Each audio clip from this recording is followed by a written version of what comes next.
achevé ces paroles que Beau Minon miaula encore et lui montra avec sa petite patte un paquet posé près d'elle et qui était enveloppé dans un linge fin et blanc. Elle ouvrit le paquet et y trouva des tartines de beurre. Elle mordit dans une des tartines, la trouva délicieuse et en donna quelques morceaux à Beau Minon, qui eut l'air de les croquer avec délice. Quand elle et Beau Minon eurent bien mangé, Blondine se pencha vers lui, le caressa et lui dit: Merci, mon beau Minon, du déjeuner que tu m'as apporté. Maintenant, peux-tu me ramener à mon père, qui doit se désoler de mon absence? Beau Minon secoua la tête en faisant un miaulement plaintif. Ah, tu me comprends, Beau Minon, dit Blondine. Alors aie pitié de moi et mène-moi dans une maison quelconque, pour que je ne périsse pas de faim, de froid et de terreur dans cette affreuse forêt. Beau Minon la regarda, fit avec sa tête blanche un petit signe qui voulait dire qu'il comprenait, se leva, fit plusieurs pas et se retourna pour voir si Blondine le suivait.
ainsi que vous. Oh, madame, dit Blondine, si vous connaissez le roi mon père, ramenez-moi chez lui. Il doit être bien triste de mon absence. Ma chère Blondine, reprit Bonnebiche, en soupirant, il n'est pas en mon pouvoir de vous rendre à votre père.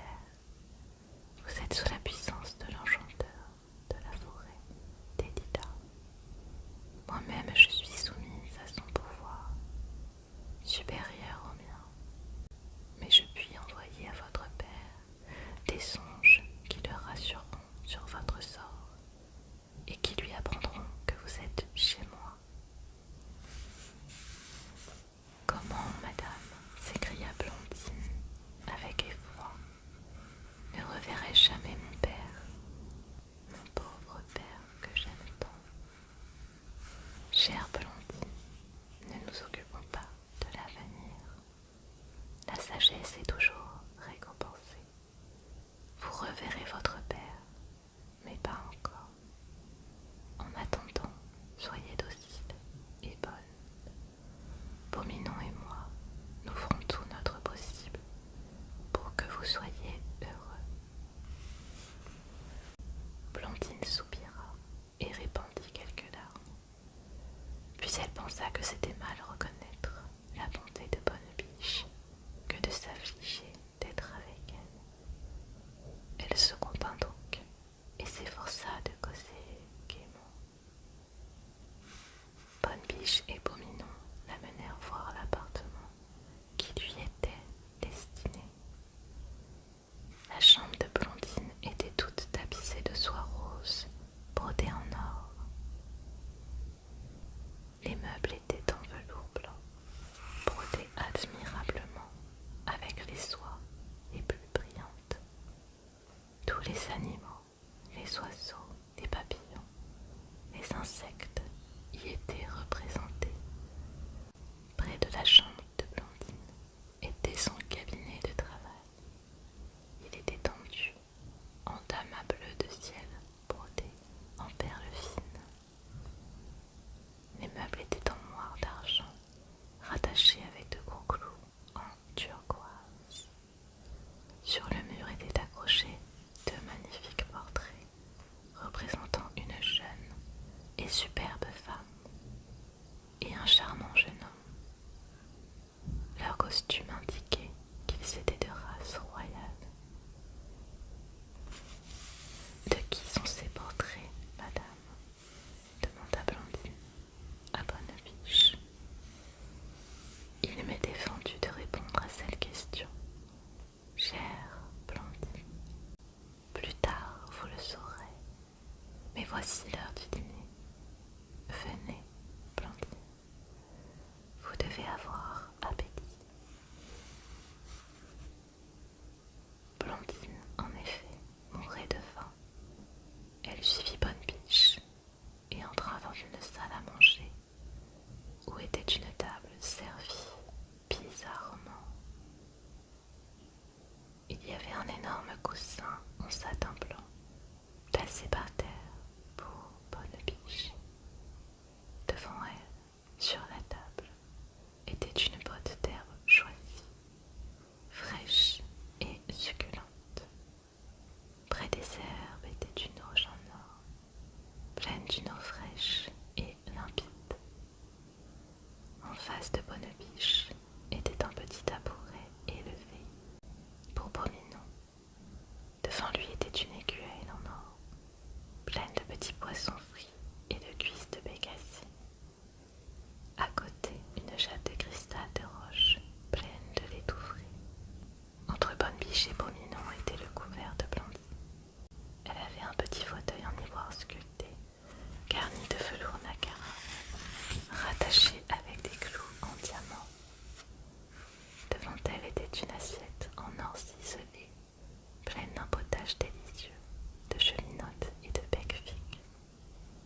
poissons les plus délicats, les pâtisseries, les sucreries les plus parfumées.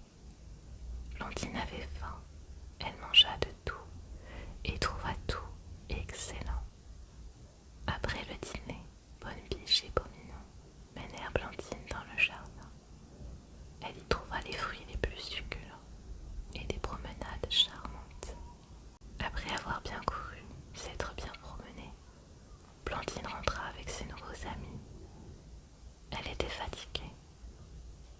Bonne Biche lui proposa d'aller se coucher, ce que Blandine accepta avec joie. Elle entra dans sa chambre à coucher, où elle trouva deux gazelles qui devaient la servir.